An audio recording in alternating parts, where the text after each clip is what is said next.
Saudara, Konfederasi Sepak Bola Asia AFC selalu tak lepas dari yang namanya kontroversi. Kontroversi dilakukan FC kerap dianggap merugikan sejumlah pihak. Salah satunya yang terbaru adalah soal penunjukan tuan rumah putaran keempat kualifikasi. Yes, alhamdulillah. Keputusan cerdas Erick Thohir. Tepat malam ini, FIFA batalkan penunjukan tuan rumah Qatar dan Arab Saudi untuk kualifikasi Piala Dunia 2026.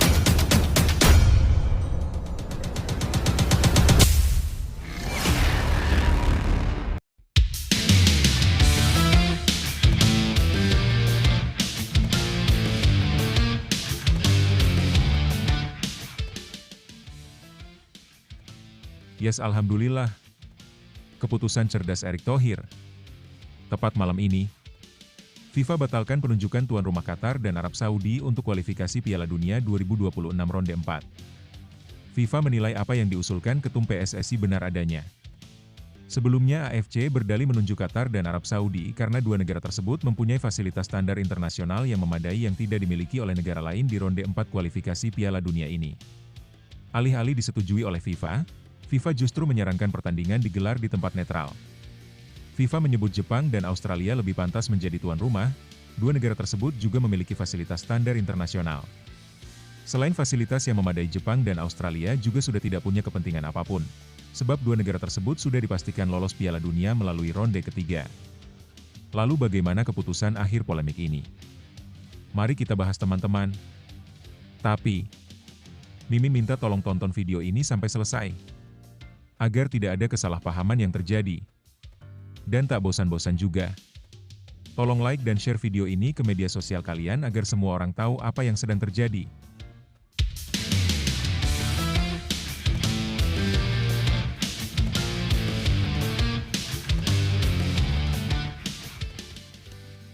Sebelumnya diberitakan, manajer Timnas Indonesia janjikan performa maksimal jelang babak keempat kualifikasi Piala Dunia 2026. Manajer Tim Nasional Indonesia, Sumarji, menyampaikan optimisme tinggi menjelang pertandingan di babak keempat kualifikasi Piala Dunia 2026 zona Asia.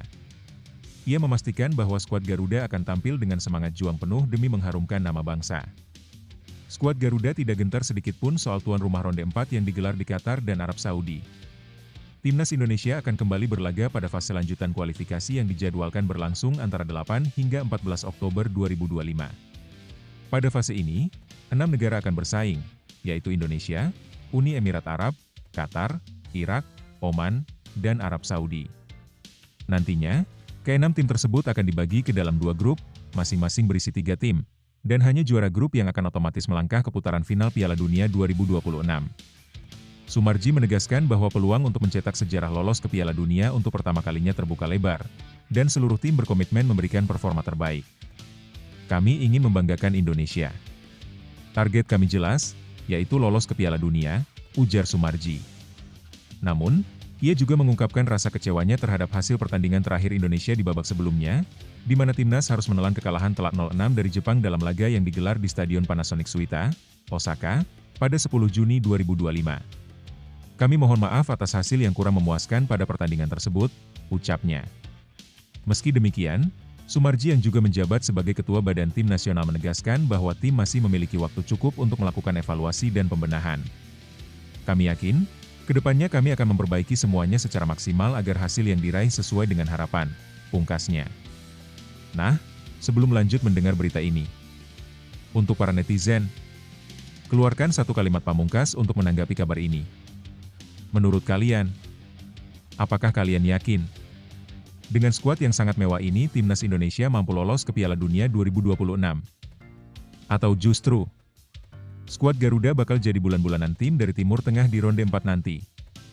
Ayo teman, berikan tanggapan kalian di kolom komentar. Bravo Timnas, bravo Patrick Kluivert, bravo PSSI. Ayo Garuda, buktikan bahwa level kita sudah dunia. Buktikan bahwa kita adalah raksasa Asia. Tiket Piala Dunia harga mati. Di sisi lain, jangan lupa juga satu kalimat khusus untuk Patrick Kluivert CS yang sedang berusaha keras memajukan sepak bola Indonesia. Silahkan tulis di kolom komentar. Ayo terbang tinggi Garuda.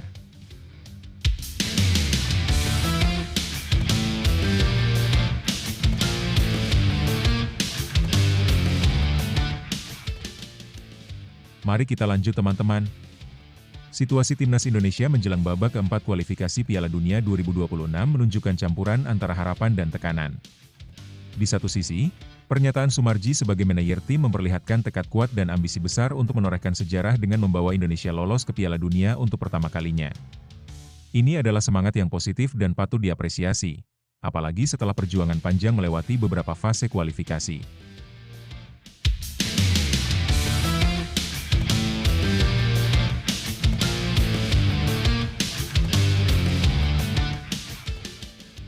Lebih lanjut, kenyataan di lapangan memperlihatkan masih adanya tantangan besar yang harus dihadapi. Kekalahan telak dari Jepang menjadi pengingat bahwa masih banyak aspek teknis dan mental yang perlu dibenahi. Evaluasi menyeluruh harus dilakukan, bukan hanya terhadap strategi permainan, tetapi juga kesiapan fisik dan mental pemain. Pernyataan bahwa masih ada waktu untuk berbenah memang memberi harapan, namun waktu itu harus dimanfaatkan seefektif mungkin. Lawan-lawan di babak keempat, seperti Qatar dan Arab Saudi, memiliki kualitas dan pengalaman yang jauh lebih matang. Maka dari itu, persiapan yang dilakukan tidak boleh setengah-setengah.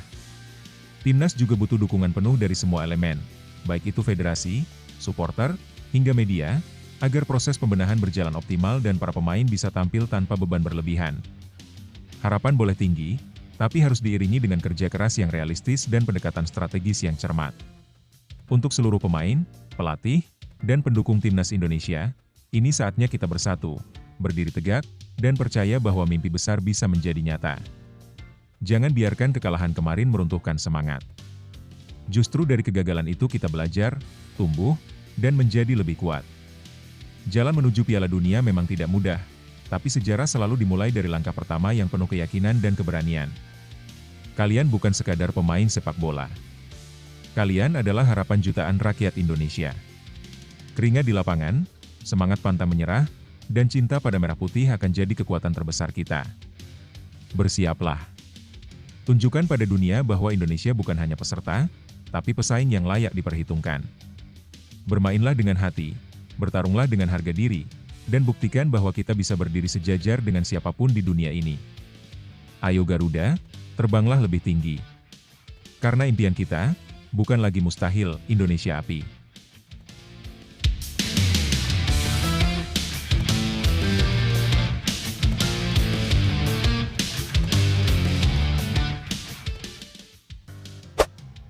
AFC dianggap abaikan desakan, Arab Saudi dan Qatar tetap jadi tuan rumah kualifikasi Piala Dunia. Keputusan Konfederasi Sepak Bola Asia, AFC, menetapkan Arab Saudi dan Qatar sebagai tuan rumah putaran keempat kualifikasi Piala Dunia 2026 zona Asia menuai sorotan tajam dari berbagai pihak. Meski sejumlah negara seperti Indonesia, Uni Emirat Arab, UEA, Irak, dan Oman menyuarakan keberatan serta mengajukan diri sebagai tuan rumah, AFC tetap bergeming dan mengumumkan keputusan tersebut pada Jumat 13 Juni. Melalui pernyataan resminya, AFC menyebut bahwa Qatar dan Arab Saudi dipilih untuk menyelenggarakan pertandingan-pertandingan penting menuju babak playoff Piala Dunia 2026. Keputusan ini dianggap memperkuat dugaan adanya kecenderungan AFC terhadap negara tertentu. Padahal, keempat negara lain yang juga lolos ke babak empat sama-sama menunjukkan kesiapan menjadi tuan rumah, bahkan mendesak agar pertandingan digelar di tempat netral demi menjaga fair play. Ketua Umum PSSI Erick Thohir sebelumnya menyuarakan permintaan agar proses pemilihan tuan rumah dilakukan secara transparan. Namun, meski kecewa, ia menegaskan bahwa Indonesia akan tetap tampil maksimal dimanapun pertandingan digelar.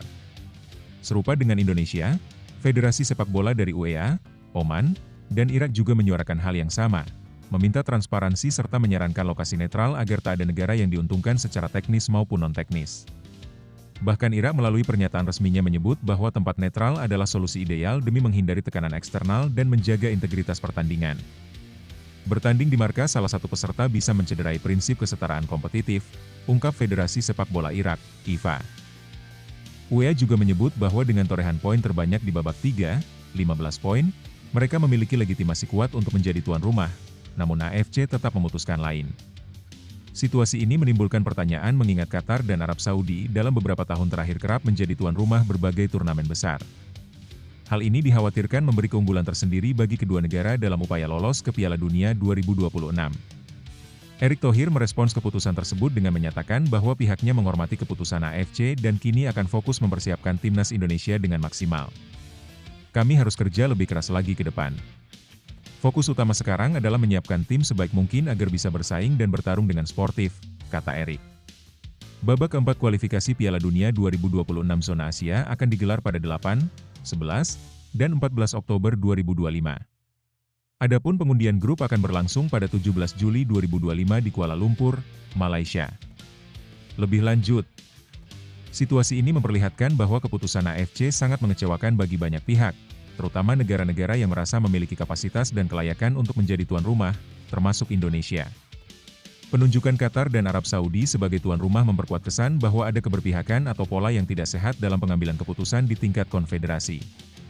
Desakan untuk menggunakan tempat netral bukanlah tanpa alasan.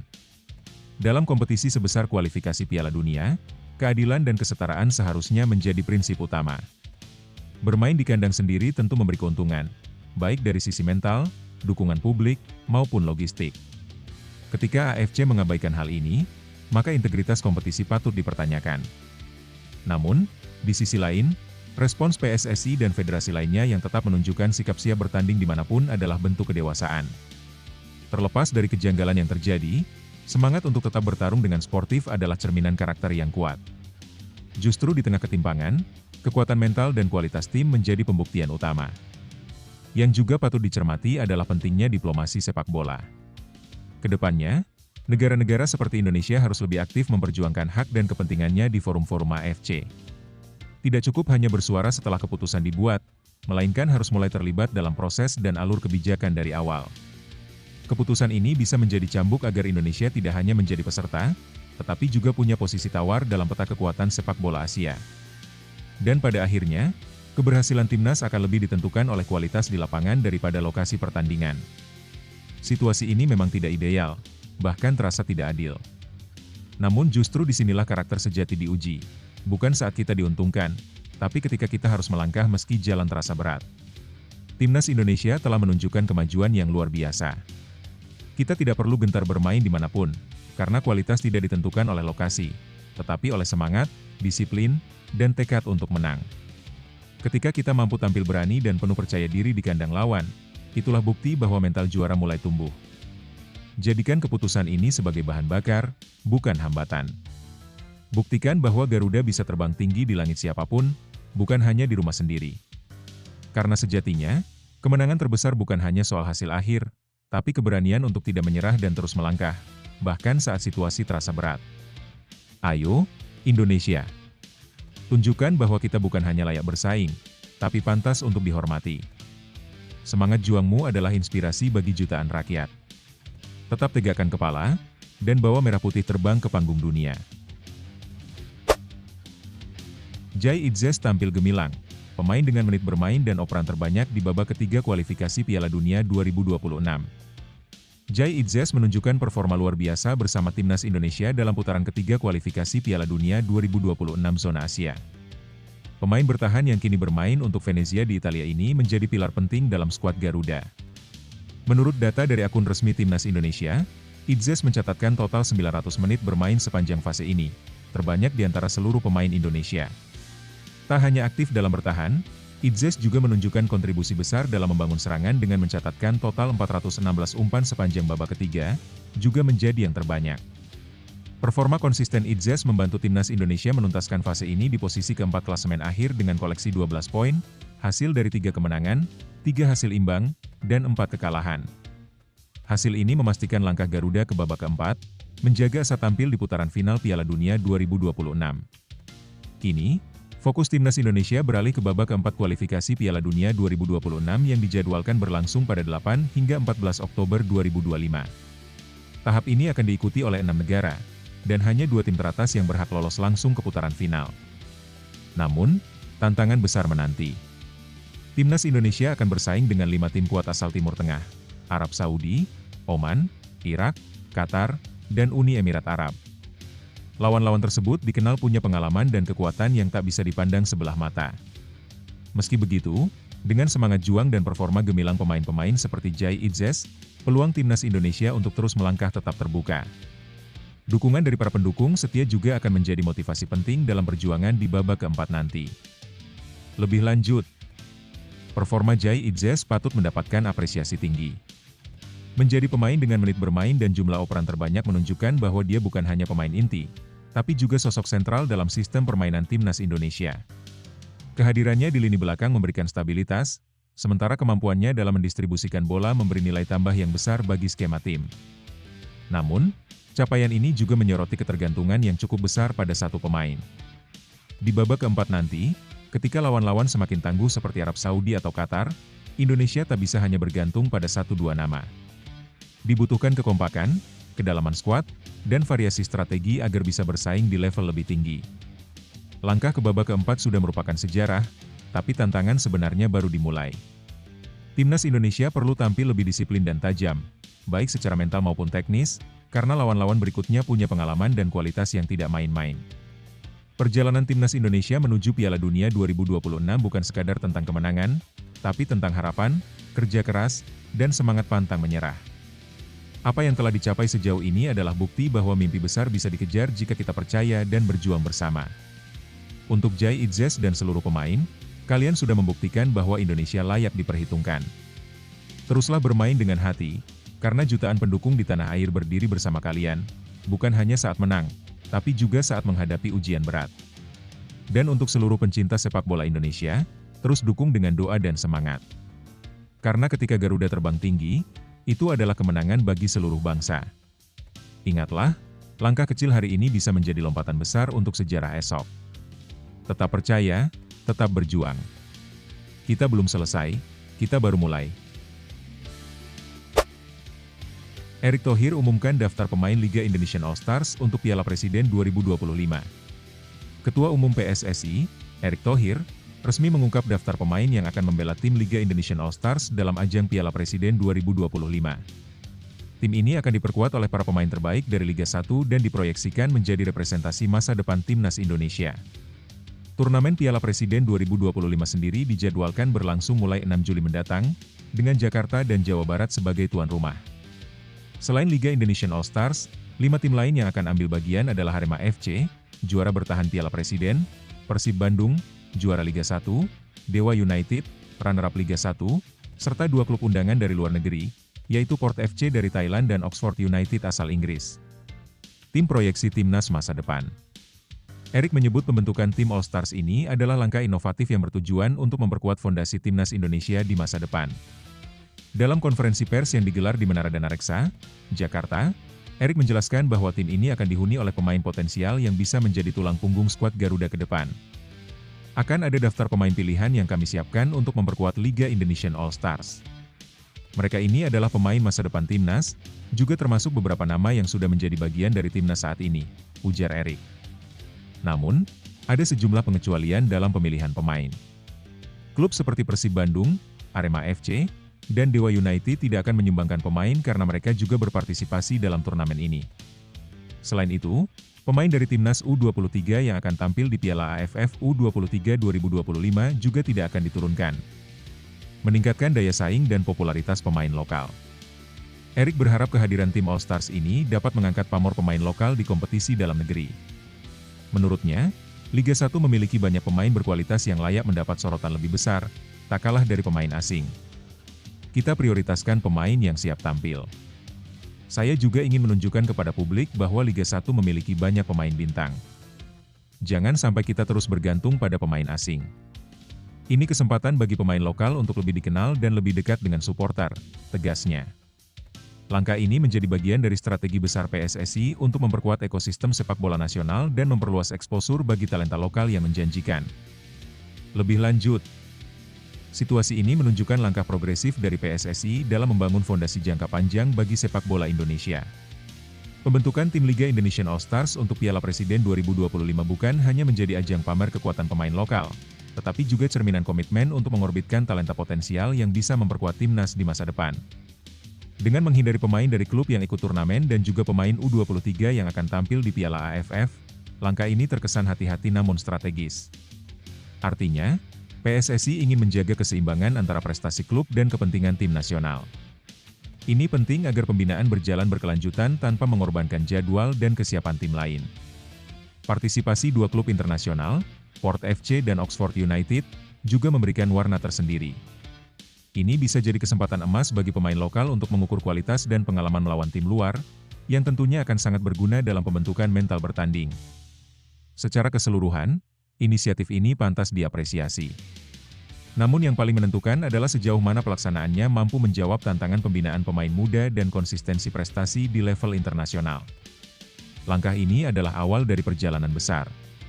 Bagi para pemain lokal, inilah waktunya untuk membuktikan bahwa talenta Indonesia tak kalah bersinar dari pemain manapun di dunia. Mungkin nama mereka belum sepopuler bintang asing, tapi dengan kerja keras, dedikasi, dan kesempatan seperti ini, segalanya bisa berubah.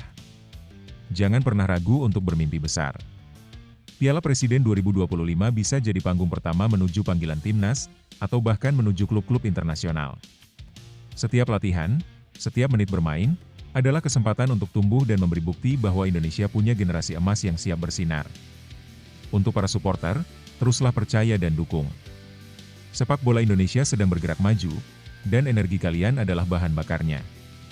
Bersama, mari kita wujudkan impian membawa Garuda terbang lebih tinggi. Patrick Kluivert diterpa isu mundur usai kekalahan dari Jepang, ini faktanya. Rumor tak sedap menerpa pelatih timnas Indonesia, Patrick Kluivert, usai kekalahan telak dari Jepang dengan skor 0-6. Isu menyebutkan bahwa pelatih asal Belanda itu memutuskan mundur dari jabatannya. Namun, benarkah kabar tersebut? Isu beredar di media sosial. Spekulasi mengenai pengunduran diri Kluivert bermula dari sebuah unggahan di media sosial, tepatnya di Facebook. Dalam unggahan itu, disebutkan bahwa Kluivert telah berpamitan dan menyatakan tidak akan lagi menangani timnas Indonesia. Patrick Kluivert telah membuat pernyataan mengejutkan usai kekalahan dari Jepang. Ia mengatakan tidak akan lagi bertemu dengan timnas Indonesia karena telah memutuskan mundur sebagai pelatih, tulis unggahan tersebut. Unggahan itu juga mengklaim bahwa alasan dibalik keputusan tersebut adalah karena Kluivert merasa tidak mampu membawa tim Garuda ke level yang lebih tinggi. Kenyataannya berbeda. Faktanya, hingga saat ini tidak ada pernyataan resmi dari pihak PSSI maupun Patrick Kluivert sendiri yang membenarkan kabar tersebut. Tidak ada bukti konkret bahwa sang pelatih telah mengundurkan diri dari jabatannya. Justru sebaliknya, Kluivert masih menunjukkan komitmennya terhadap tim. Dalam konferensi pers setelah pertandingan, ia bahkan membahas tantangan yang akan dihadapi timnas Indonesia di babak keempat kualifikasi Piala Dunia 2026. Babak selanjutnya akan sangat menarik. Semua tim punya ambisi besar untuk lolos. Lawan-lawan yang akan dihadapi juga bukan tim sembarangan, ujar Kluivert. Lebih lanjut, Kluivert diketahui masih terikat kontrak bersama PSSI hingga tahun 2027, dengan opsi perpanjangan selama 2 tahun. Artinya, belum ada dasar kuat untuk mengatakan bahwa ia akan segera angkat kaki dari kursi pelatih timnas. Kesimpulan, kabar tentang mundurnya Patrick Kluivert dari timnas Indonesia adalah hoaks. Tidak ada pernyataan resmi atau indikasi nyata yang menunjukkan bahwa ia akan meninggalkan posisinya. Isu tersebut hanya rumor liar yang beredar di media sosial dan tidak dapat dipertanggungjawabkan. Lebih lanjut, situasi ini menunjukkan betapa cepatnya informasi yang belum diverifikasi bisa menyebar luas dan menimbulkan keresahan, apalagi ketika menyangkut sosok penting seperti pelatih tim nasional. Kekalahan telak dari Jepang memang menjadi pukulan berat, tetapi menyebarkan isu pengunduran diri tanpa dasar yang jelas justru memperkeruh suasana dan bisa merusak fokus tim dalam menghadapi babak selanjutnya. Patrick Kluivert masih menunjukkan sikap profesional dan komitmen terhadap proyek jangka panjang bersama timnas Indonesia. Komentar pasca pertandingannya membuktikan bahwa ia belum menyerah dan masih percaya dengan potensi skuad Garuda. Ini harusnya menjadi momen bagi publik dan pecinta sepak bola nasional untuk mendukung, bukan justru menggerus kepercayaan dengan isu-isu yang tidak berdasar. Kita perlu lebih bijak dalam menyikapi informasi, terutama dari media sosial, dan tetap mengedepankan fakta. Tantangan ke depan masih besar, dan semua pihak, pelatih, pemain, federasi, serta supporter, harus tetap bersatu untuk membangun timnas Indonesia menjadi lebih kuat. Jangan biarkan satu kekalahan meruntuhkan semangat yang telah dibangun. Justru dari kegagalan besar seperti ini, fondasi kesuksesan sejati bisa dimulai. Setiap tim besar pernah merasakan jatuh, tapi yang membedakan adalah bagaimana mereka bangkit.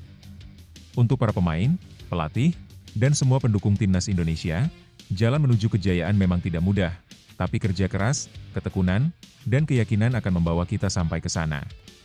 Terus belajar, terus berlatih, dan jangan pernah menyerah.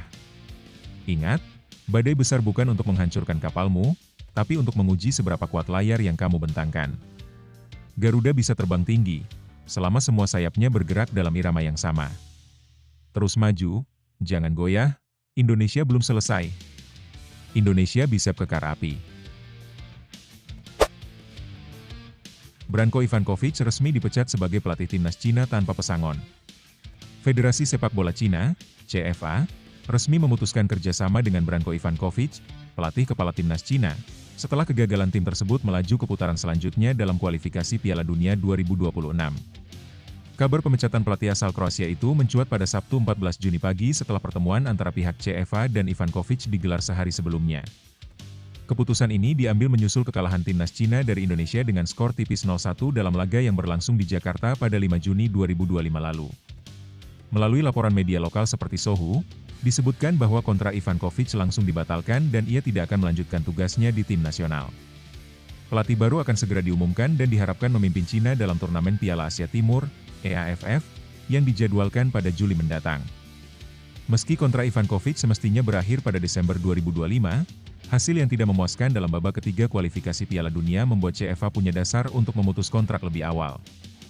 Berdasarkan isi kontrak, pihak CFA tidak berkewajiban memberikan kompensasi kepada pelatih berusia 71 tahun itu karena target yang disepakati tidak tercapai. Dalam klasemen akhir grup C, Cina hanya mampu finish di posisi kelima dengan perolehan 9 poin, unggul tipis dari Bahrain. Hasil ini tentu jauh dari harapan publik sepak bola negeri tirai bambu. Timnas Cina kini harus bersiap menghadapi lawan-lawan tangguh seperti Jepang, Korea Selatan, dan Hong Kong di ajang EAFF. Sementara itu, CFA sedang bergerak cepat untuk mencari pengganti Ivankovic demi membangun ulang kekuatan tim nasional. Lebih lanjut, pemecatan Branko Ivankovic sebagai pelatih timnas Cina menunjukkan tekanan besar yang dihadapi pelatih di level internasional, khususnya dalam konteks ambisi besar negara-negara Asia seperti Cina untuk tampil di panggung dunia. Kekalahan dari Indonesia menjadi pukulan telak bagi sepak bola Cina yang selama ini berusaha bangkit, namun masih kesulitan menunjukkan konsistensi di level Asia. Situasi ini juga mencerminkan betapa seriusnya Federasi Sepak Bola Cina dalam mengejar target jangka pendek. Langkah memecat Ivankovic tanpa kompensasi, meskipun kontraknya masih berjalan, menandakan bahwa kegagalan dalam memenuhi target utama, lolos ke Piala Dunia, langsung dianggap sebagai kesalahan fatal yang tak bisa ditoleransi. Namun, di sisi lain, tindakan ini bisa dianggap sebagai upaya untuk memperbaiki arah lebih awal, memberi kesempatan pada pelatih baru untuk mempersiapkan tim menghadapi tantangan ke depan seperti Piala EAFF. Tantangannya kini adalah bagaimana CFA memilih sosok pelatih pengganti yang tak hanya kuat secara taktik, tapi juga mampu membangun mentalitas dan disiplin tim dalam jangka panjang. Bagi timnas Indonesia, kemenangan atas Cina bisa jadi penanda kemajuan signifikan, tapi juga isyarat bahwa mereka kini menjadi sorotan dan lawan yang semakin diwaspadai. Sebuah perubahan kecil dalam peta kekuatan Asia tampaknya sedang terjadi. Setiap kegagalan adalah awal dari perubahan dan kebangkitan. Bagi timnas Cina, ini bisa menjadi momen refleksi dan perbaikan besar. Memang menyakitkan saat target tak tercapai, tapi justru dari titik terendah itulah semangat baru bisa dibangun. Kegagalan bukan akhir dari segalanya, melainkan undangan untuk bangkit lebih kuat, lebih tangguh, dan lebih siap menghadapi masa depan. Bagi para pemain, staf, dan pendukung, inilah saatnya untuk tidak saling menyalahkan, melainkan bersatu, belajar dari kesalahan, dan bergerak ke depan dengan tekad baru. Setiap perjalanan besar dimulai dari langkah kecil yang berani, dan perubahan yang sejati butuh keberanian untuk menerima kenyataan serta kemauan untuk berkembang. Dan bagi timnas Indonesia serta bangsa ini, kemenangan seperti ini bukan alasan untuk berpuas diri, tapi justru motivasi untuk terus melangkah, membuktikan bahwa kerja keras dan keyakinan bisa membawa mimpi besar menjadi nyata. Piala Dunia bukan lagi mimpi yang jauh, selama kita terus berjuang dengan disiplin, kerja tim, dan semangat yang tak pernah padam.